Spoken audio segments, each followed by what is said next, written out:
ukiingia kwenye viwanja vya makaburi, huoni yale makaburi katika baadhi ya maeneo yameandikwa fulani ibn fulani ibn fulani amekufa tarehe fulani, kazikwa tarehe fulani.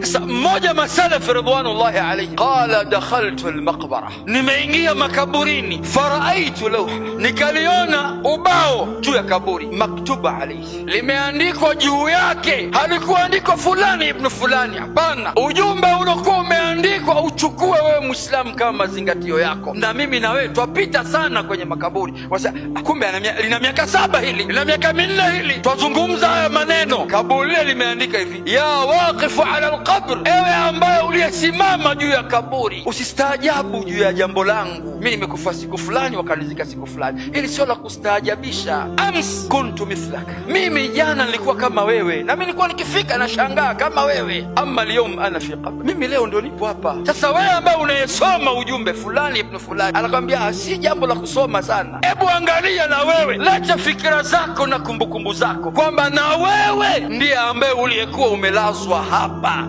Ushtuki wa Muislam, la ta'mal wallah annaka idha asbahta amsayta wa idha amsayta asbahta. Usijipe matarajio kwamba wewe kwamba una afya, una kadha, kwamba asubuhi ukiwepo jioni wewe upo. Hamna mwenye guarantee hiyo, wala jioni kwamba asubuhi upo wewe. Usijipe wewe. Wako wangapi ambao wameamka hawakufika jioni? Wakam min insani, wako wangapi watu yumsi wala yusbih, jioni alikuwepo msikitini kashakawa, lakini ajua asubuhi hayupo. Wako wangapi wamevaa mavazi yao mazuri wanaoyapenda, hawakuwa na uwezo wa kuyavua tena, wamekuja kuwavua watu wenye kwenda kuiosha maiti yake. Umejiandaa vipi usiku wa mwanzo ndani ya maisha ya kaburini? Kama ukifika katika viwanja hivi vya makaburi, bali ndani ya majumba yetu tunaotoa vipenzi vyetu, hatujawa na mazingatio. Yataka nyoyo zetu tuzoidhishe sana. Ndugu yangu, ni sunna kwa kila mmoja wetu anavyokwenda akiweka mguu wake ndani ya makaburi atoe salamu. Hadithi ya Abi Hurairah inda al-Bukhari: assalamu alaykum qaumun dari min almu'minina walmu'minat,